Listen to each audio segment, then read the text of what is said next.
Hey, you guys. It's Monday, the week of Valentine's Day. It will be a short week for me because we have Friday and the following Monday off in observance of President's Day and I think Lincoln's birthday. So that is nice. I forgot what I was just going to say. It's Monday, and today, well, first let's recap the weekend. Sorry, I'm all over the place. Saturday, I woke up way earlier than what I would like on a Saturday to go to a 90-minute workout class with Liza. I owed her this favor because she accompanied me to go get my last manicure. She just kept me company, which was her own choice. I didn't ask her. She chose to do that. But as a form of repayment, she requested that I join her at this 6:45 90-minute workout class at Orange Theory, which I have done before. It's not the 90 minutes that really gets me. It's just the fact that it's 6:45 in the morning on a Saturday. And I had done one before, maybe like close to a year ago. So I wasn't concerned about whether I could do it. But this one was exceptionally torturous. Just a lot of running, minimal rest in between the running. And so it was very, very difficult. And then Saturday felt like the longest day on earth because I was finished with that by 8:30 and just had the whole day ahead of me without much that I had to do.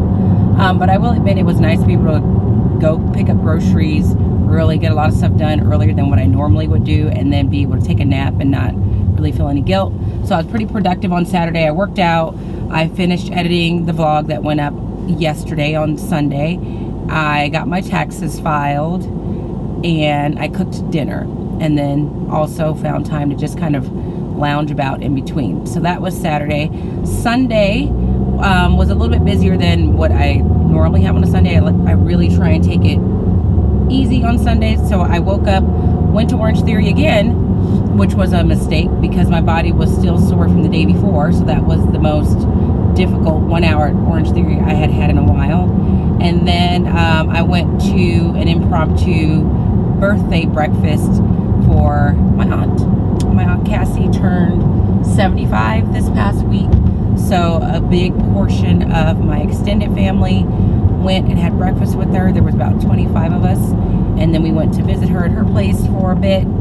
And then I went and picked up some candles at Bath and Body Works because I had a coupon, and because I was down to 3 candles in stock in my cabinet at home, which first world problems, but that's not very many for me. Like normally I'll have 6 to 7. So I went and picked up some more.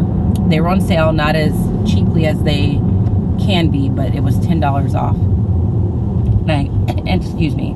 And I had a coupon to get a free item. So came home, put away my laundry, got my clothes pulled out for the week, and looked at my plan book or my planner, and then watched the Grammys, and that was pretty much it. And I will say, when the Grammys came on and Michelle Obama came out, I just found myself so emotional at just the sight of her. I just love that woman, and I just love what she represents and what she stands for.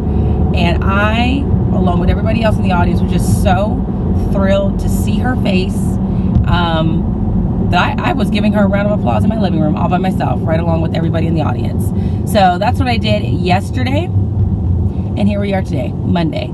Today should be interesting in the morning because we have a active shooter drill where we're really treating this like we will be given one of 2 scenarios, and we have to show our class what should be done if this were to happen. And what is different about this drill is that this is the first time where they're actually encouraging us to evacuate the students the way that we think we should evacuate them in this particular type of drill.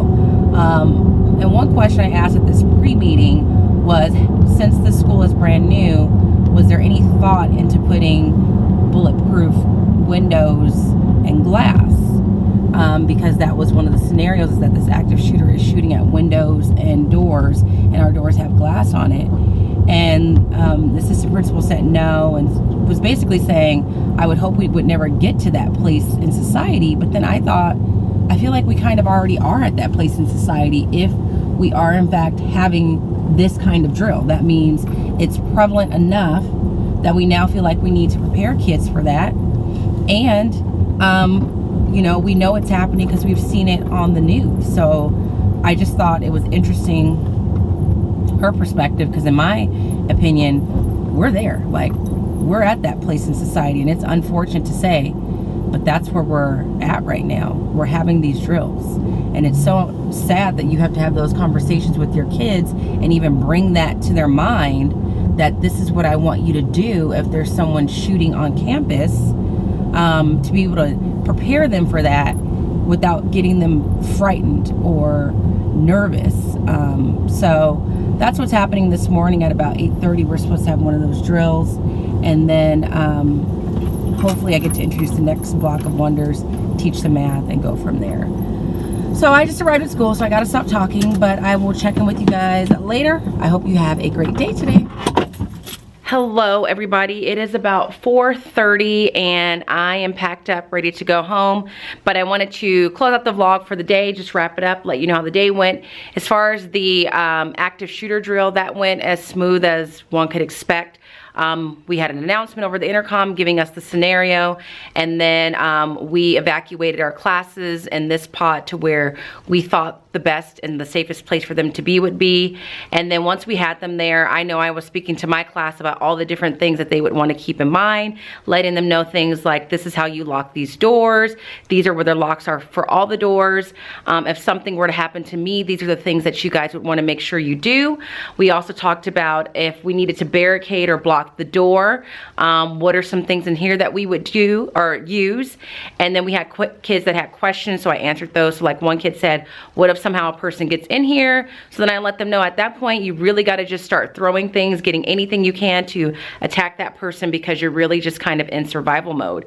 And even talking to them about, should we be in an active shooter situation and they are outside or not in a classroom somewhere, just teaching them that at that point it is every person for themselves, every man for themselves, because we're not going to let people into the classroom because we don't know where exactly the active shooter is, and we're trying to keep everybody as safe as possible. So just teaching them, if you have to run, then you run. If you need to run to the local grocery store, which is right down the street, do that. If you need to go to the community center that is right down the way, do that, and don't be worried about being lost, because someone will find you and someone will take care of you. So again, it's unfortunate to have those conversations with kids, but at this point it's important that they have some sense of what they can do and what they should do if they are finding themselves in that kind of a dangerous situation. So we did that. I taught a math lesson today. Today the kids learned about fractions that are representing values greater than 1, also known as improper fractions. And me being the 5th grade, or the former 5th grade teacher that I am, I just let the kids know, because the book never calls them improper fractions at the 3rd grade level. But I let them know that these are really called improper fractions, and that in 5th grade, as far as I was concerned, they were illegal. You know, as a student, you don't let your answers be left as improper fractions. You're going to eventually learn how to change them into what is called mixed numbers. But for the purpose of being a 3rd grader, I let them know that we're going to allow them here because we want to make sure we understand that these improper fractions actually represent values that are greater than 1.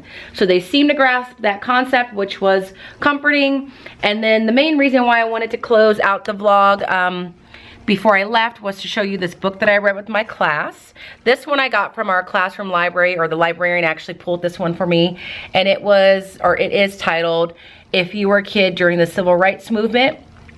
And what was really nice about this book is that although it's a story with fictional characters in it, it technically to me would be considered informational text, because it has information in it, and the sidebars and things like that are actually, you know what, I would probably say it's like a hybrid of historical fiction and informational text.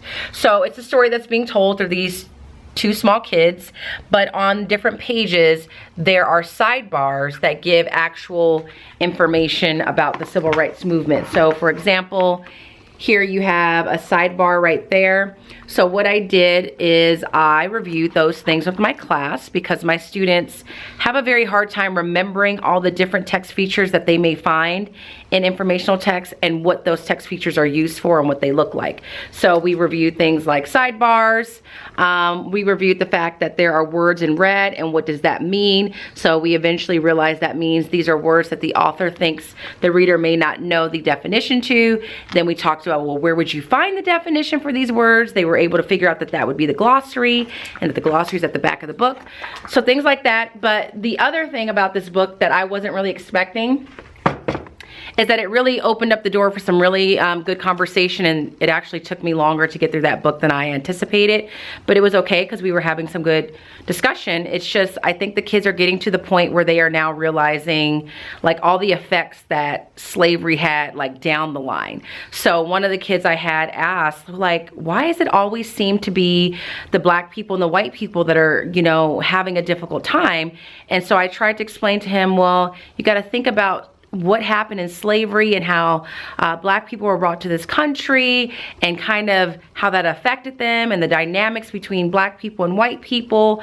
We also had a conversation about, well, what is black and what is African American, and what does that mean? And if you're black, are you African American? We also had a chance to make sure, because that student that asked, why is it always black people and white people, actually even said, why is it always white people that are making people slaves? Because he was thinking also about the encounter, which I showed him.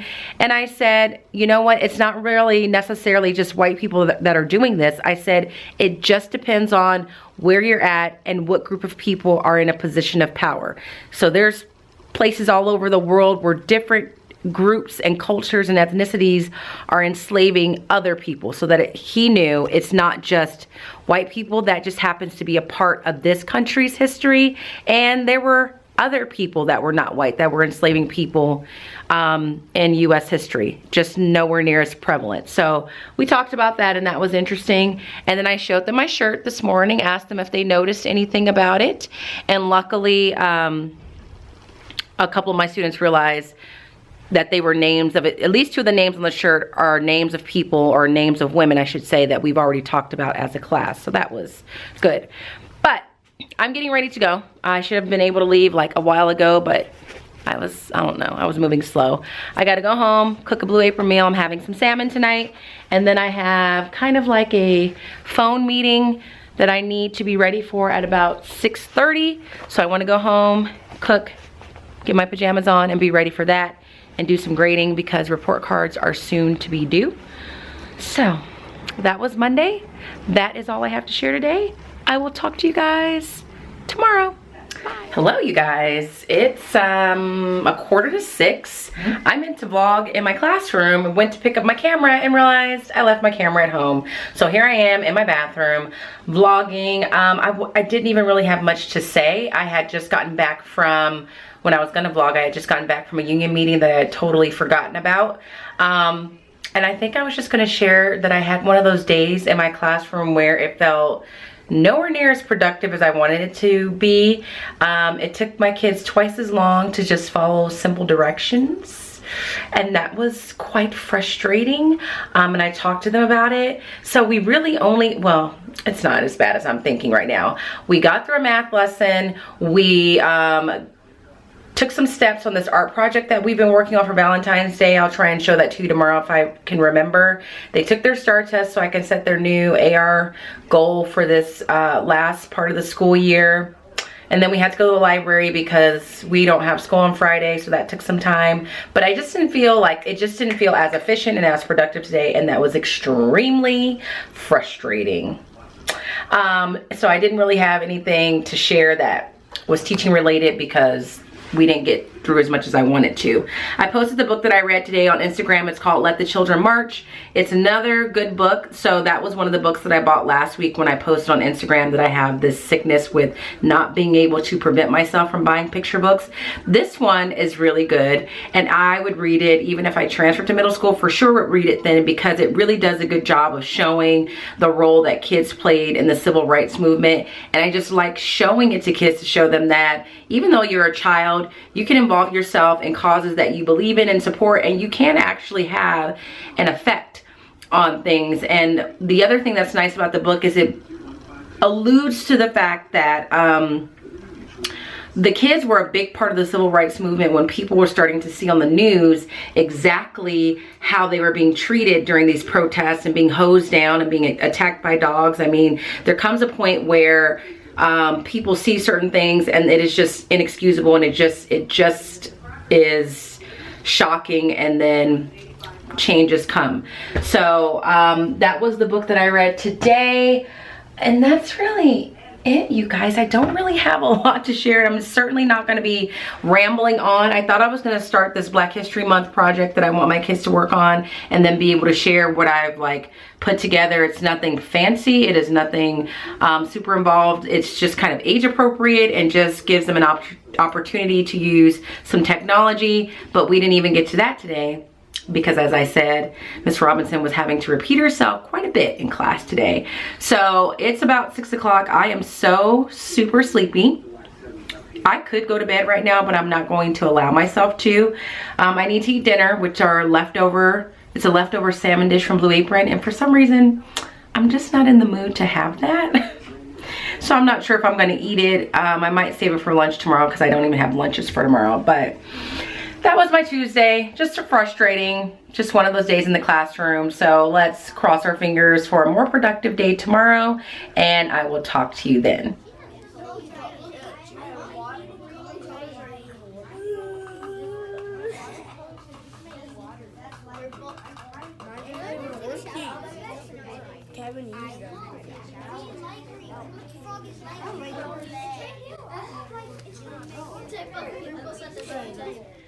Hey guys, it is about 4:33 and I'm actually ready to go home. I'm just waiting on my mom because she has a doctor's appointment, and she's my ride at this point. She's using my car and I needed to wait for her to finish her doctor's appointment. So she is on her way. So I thought it would be the perfect time for me to check in and vlog today before I leave the classroom. So yesterday was a little bit rough. Didn't feel like I got a whole lot done. Today, I was determined to have a positive day. I put on this shirt that says feeling great. I was actually going to wear it tomorrow for Valentine's Day, but it's supposed to be pretty cold, so I thought it'd be best for me to wear this today so that I can wear something warmer tomorrow. And I was feeling great when I put it on. I felt good. It was gonna be a good day. And then I got to work and I just ended up having this interaction that just kind of got my day off on the wrong foot, and then kind of affected me throughout the day. And so that was just kind of on my mind all day. And so I'm going to just take a deep breath and move past it and let it go. But in terms of teaching, we did art today, which is miraculous in and of itself. We did this art project that Peggy, one of my teammates, found that's just for Valentine's Day. They were given a heart template on construction paper. I let them design inside the heart. Then they outlined it in black with a mix of glue and tempera paint. And then they painted the inside with watercolors today. And they were excited. They always get so excited when they see the word art on the board, because it rarely happens, and that's unfortunate. But that is the state of education today, that you really just don't have time for art because you're too busy trying to cram all kinds of math and language arts into their brains. So we did that. We did a math lesson today. Today in math, they're learning how to identify, if you say you have 1/4 of 12, numerically, how much does that represent? The lesson went pretty well, I think. They had PE, so we had I had prep time with Jenny and Peggy. So we went over some stuff for back to school night. I just heard somebody. Hi. I was gonna say good night. Oh, good night. See you tomorrow. Okay. See you tomorrow. That was Peggy. We went over some things for back to school night, and then we also looked at the chapter 8 math test and made adjustments for our RSP students and decided how many points we wanted the math test to be worth. And then we got started with wonders. We didn't get through a whole lot. I showed a brain pop video that talks about rights and responsibilities in terms of citizens and relationship to government, since that is the next theme that we're studying. And one of the things I'm going to try and do is work on giving my class some tips on doing better with listening, with performing on these listening and interpret tests. So with SBAC, I don't know if it's technically SBAC, but our district gives the students an assessment each year where they're basically listening to information and then being tested on what they've just heard. And we met with one of our professional development people and just talked about some different things that we can do to help give the kids some strategies to perform better, because across the board it's a category that is difficult for every grade level. So one of the things we talked about was just teaching kids the skill of taking notes on things as you listen, because they are actually allowed to take notes when they take these tests. And I also found out, which I don't think I knew, that they are able to listen to whatever it is multiple times. So with this brain pop video, I very briefly kind of explained this is what we're going to be practicing and this is why. And then I showed them the questions that they were going to have to the brain pop video first, which was this here. And then we are going one question at a time and watching the video and trying to take notes that we think would be helpful in answering one question in particular. So for example, one of the questions from this brain pop video was, what is a law? So we watched the video, and when the section came up where they were talking about what laws were, I allowed the kids to just freely take notes on whatever they thought they should take notes on, knowing that they're all probably going to try and write down every single thing that was said. And then after that segment of the video was over, I paused it and just said, now if I were taking notes on that part, these are the two notes I would have taken. I would have taken a note on the definition they provided of law and making sure to let them know that you don't have to write in complete sentences. And I would have taken a note on the part where they explain why laws are important. So we got to that. We're not done. We have to continue that tomorrow. But we were able to do that. And then I was hoping to start this Black History Month project where we're talking about the different women that are featured in the book. Where's that book actually? But we didn't get to that. But the good news is my kids are very excited at the prospect of doing that project, because they keep getting, or they get disappointed when we don't quite get to me showing them what I want them to do. So all in all, today was much more productive than yesterday. It definitely had a rough start. But I'm gonna get through that. But so yeah, it really did affect my day, if I were to be totally honest. It really did. So as soon as my mom is ready to go, I'm gonna go home. I'm supposed to cook a meal, so I probably will.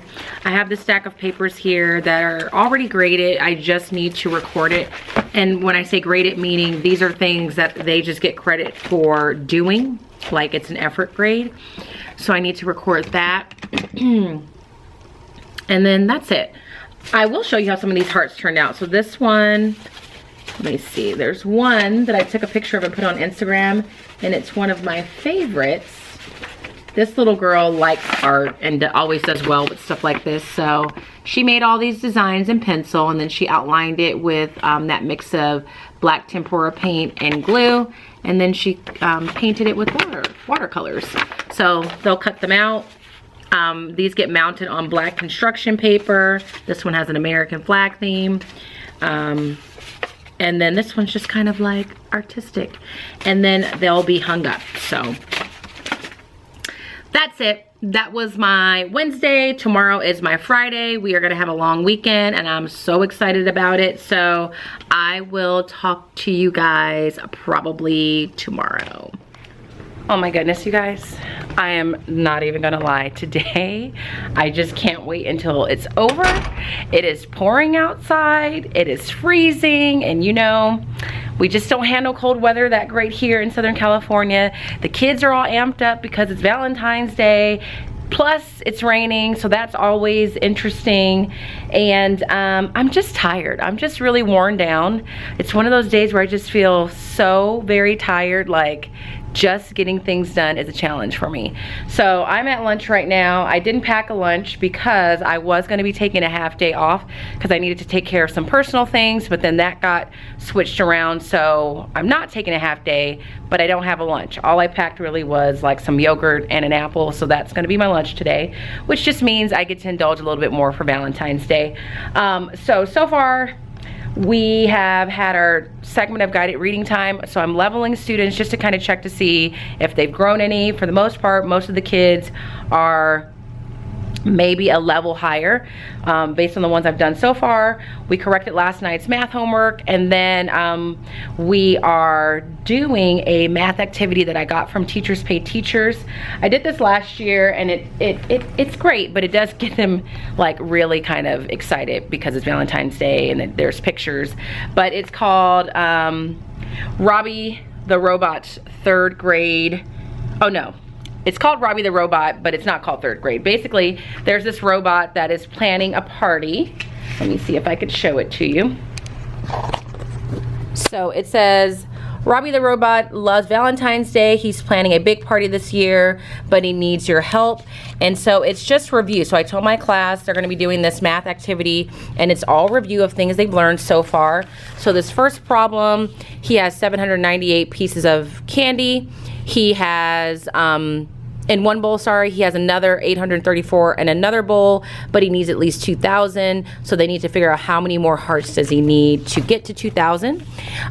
This one is adding money. He buys 1 box of Pokemon, Star Wars, Minecraft cards. He buys 2 boxes of Monster High cards. How much does he spend? Then down here, they're told that he pays with the $50 bill, so they have to figure out how much change he gets.